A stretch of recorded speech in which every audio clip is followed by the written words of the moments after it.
Here's too seems to have assumed that Michel Barrett calls Althusser's Lacan.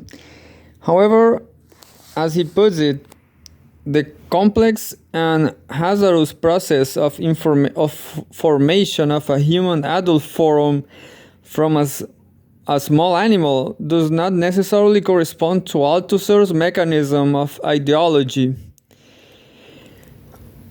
Unless the child remains in Lacan's mirror phrase, or unless we fill the child's cradle with anthropological assumptions. Here's 1979. His response to this is somewhat perfunctory. I have to quarrel with children and do not wish to pronounce them blind, deaf, or dumb, merely to deny that they possess the capacities of philosophical subjects, that they have the attributes of knowing subjects independent of their formation and training as social beings.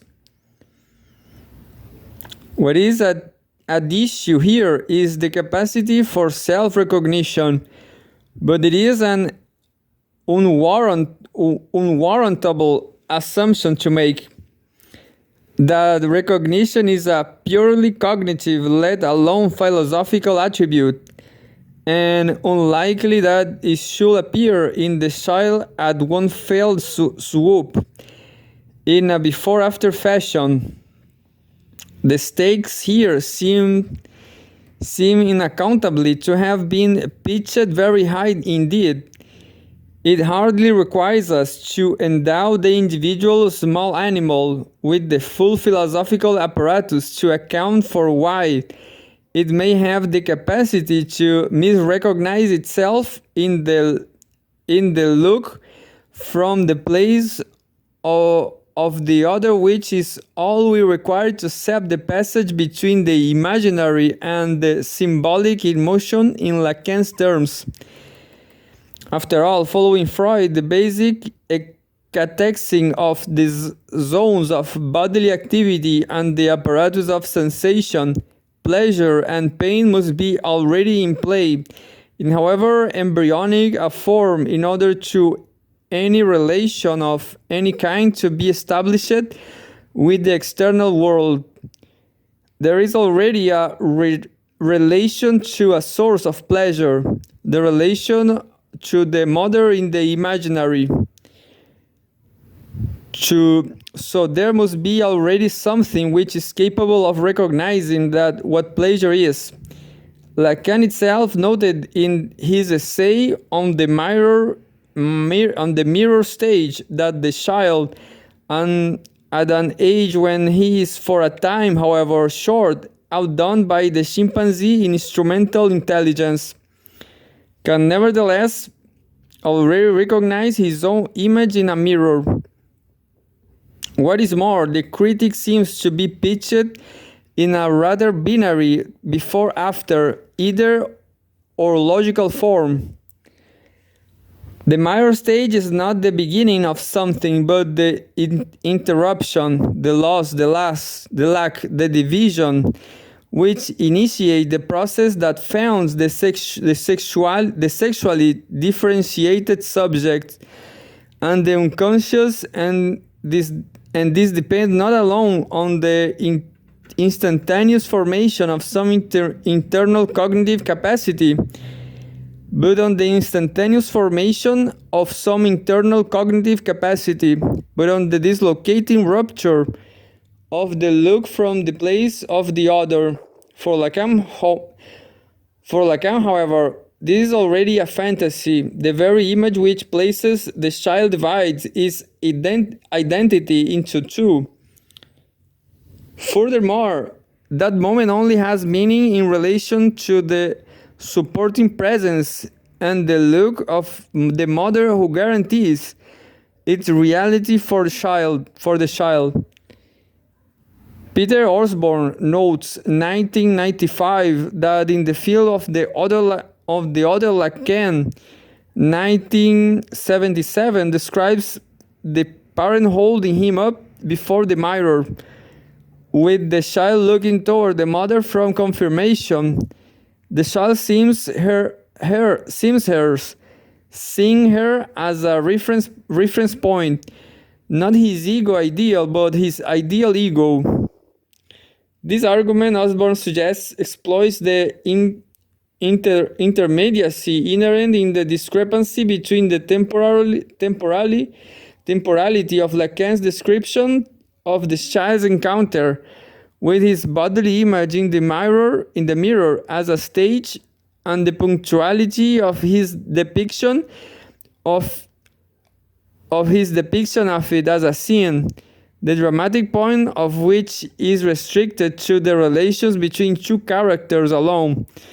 The child and its bodily image, however, as Osborne says, either it represents a critical addition to the mirror stage argument, in which case Y is not developed, or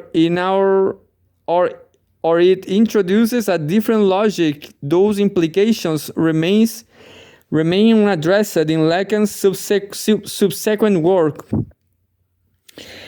The notion that nothing of the subject is there until the Oedipal drama is an exaggerated reading of Lacan.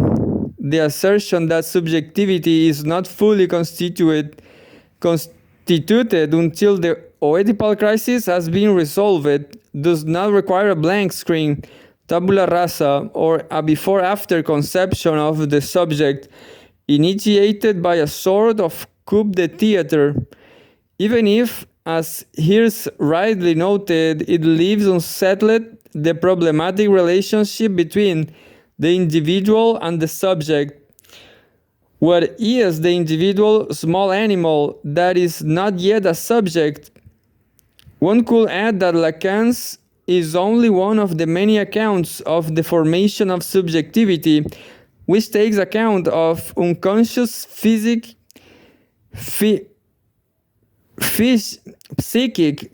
processes and relation to the other. And the debate may look different now that the Lacanian deluge is somewhat receding, and in the absence of the early powerful impulsion in that direction which we were given by Althusser's text. In his thoughtful recent discussion of the Hegelian origins of this concept of recognition referred to above, Peter Osborne has criticized Lacan for the way in which the child's relation to the image is absolutized by being abstracted from the context of its relations to others, particularly the mother, while being made ontologically constitutive of the symbolic matrix in which the I is precipitated in a primordial form, and consider several other variants, Kristeva, Jessica Benjamin, Laplanche, which are not so confined within the alienated misrecognition of the Lacanian scenario. These are useful pointers beyond the impasse in which this discussion in the wake of Althusser's Lacan has left us, with the threads of the psychic and the discursive spinning loose in our hands. Foucault, I will argue, also approaches the impasse with which Hirsch's critique of Althusser leaves us, but so to speak from the opposite direction, ruthlessly attacking the great myth of interiority, and driven both by his critique of humanism and the philosophy of consciousness, and by his negative reading of psychoanalysis. Foucault also undertakes a radical historicization of the category of the subject. The subject is produced as an effect through and within discourse, within a specific discursive formation, and has no existence, and certainly no transcendental continuity or identity from one subject position to another. In his archaeological work, Madness and Civilization, The Beer of the Clinic, The Order of Things, The Archaeology of Knowledge, discourses construct subject positions through the rules of formation and modalities of enunciation. Powerfully compelling and original at these works are the criticism leveled against them in this respect at least seems justified. They offer a formal account of the construction of subject positions within discourse while revealing little about why it is that certain individuals occupy some subject positions rather than others. By neglecting to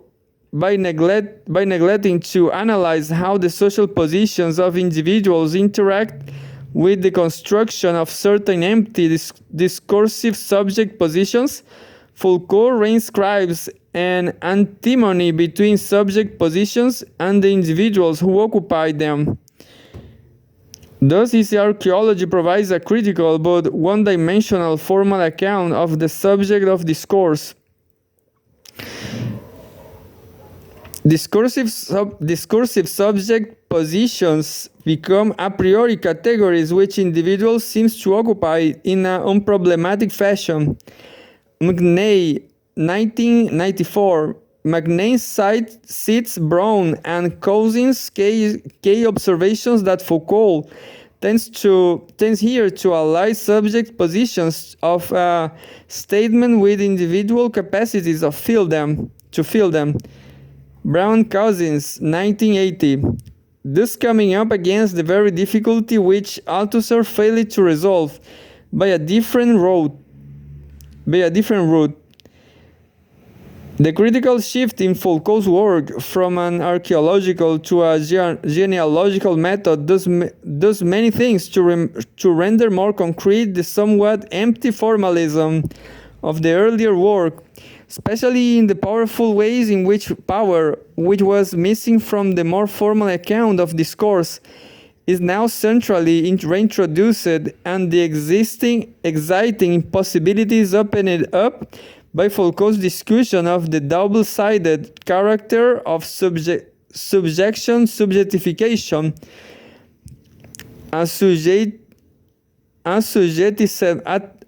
assujetism.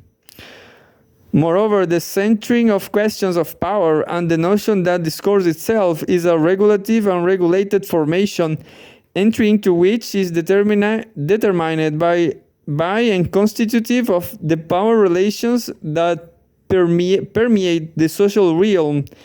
McNay, 1994, brings Foucault's conceptions of the discursive formation closer to some of the classical questions of which Althusser tried to address through the concept of ideology, shorn, of course, of its class reductionism, economistic, and true claiming overtones. In the area of the theorization of the subject and identity, however, certain problems remain. One implication of the new conceptions of power elaborated in this body of work is the radical deconstruction of the body, the last residue of our hiding place of man, and its reconstruction in terms of its historical, genealogical, and discursive formations.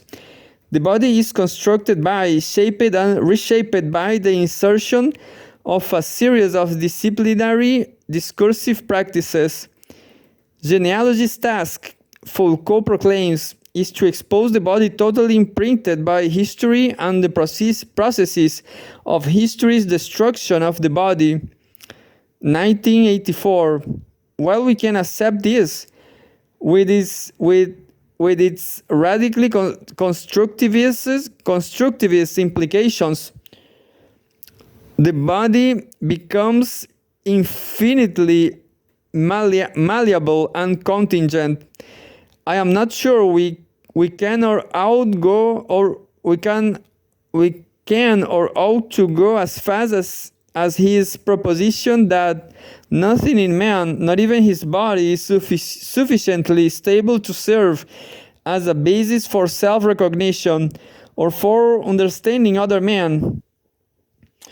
This is not because the body is such a stable and true referent for self-understanding, but because, though this may be a misrecognition, it is precisely how the body has served to function as the signifier of the condensation of subjectivities in the individual, and this function cannot be simply be dismissed because, as Foucault effectively shows, it is not true.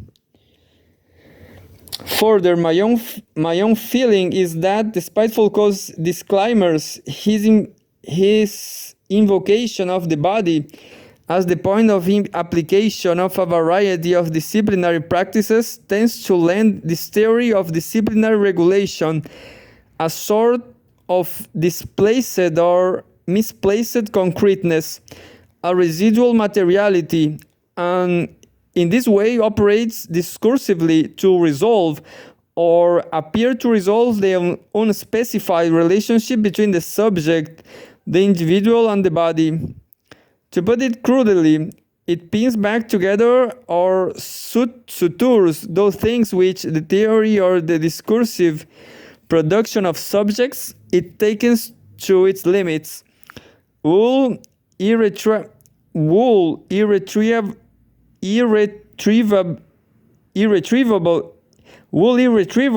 fracture and disperse. I think the body has acquired a totemic value in post-Foucauldian work precisely because of this talismanic status. It is almost the only trace we have left in Foucault's work of a transcendental signifier.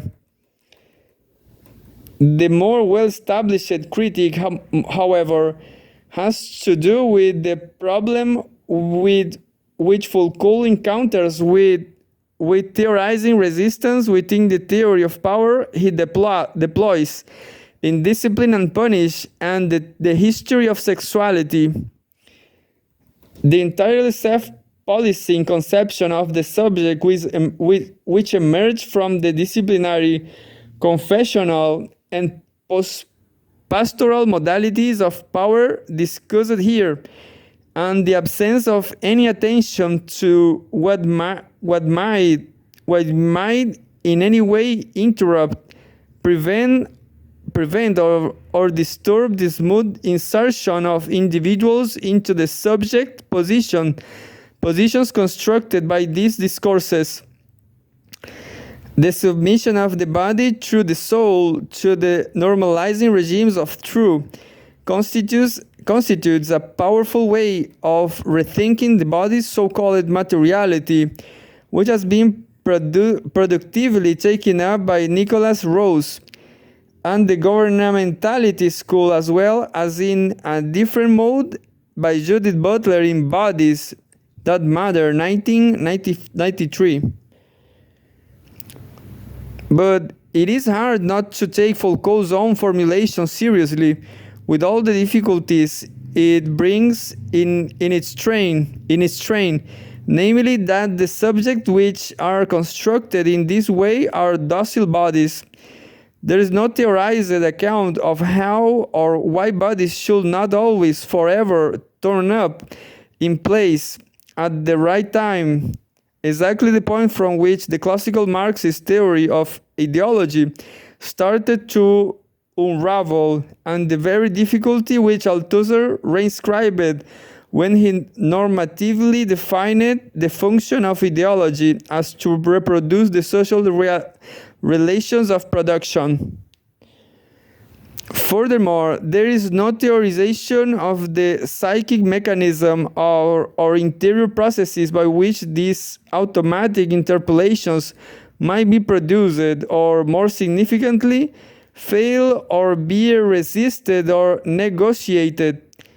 Powerful and productive as this work undoubtedly is, then it remains the case that here Foucault steps too easily from describing disciplinary power as a tendency within modern forms of social control to positing disciplinary power as a fully installed monolithic force which saturates all social relations. This leads to an overestimation of the efficacy of disciplinary power and to an impoverished understanding of the individual, which cannot account for experiences that fall outside the realm of the docile body. McNay, 1994.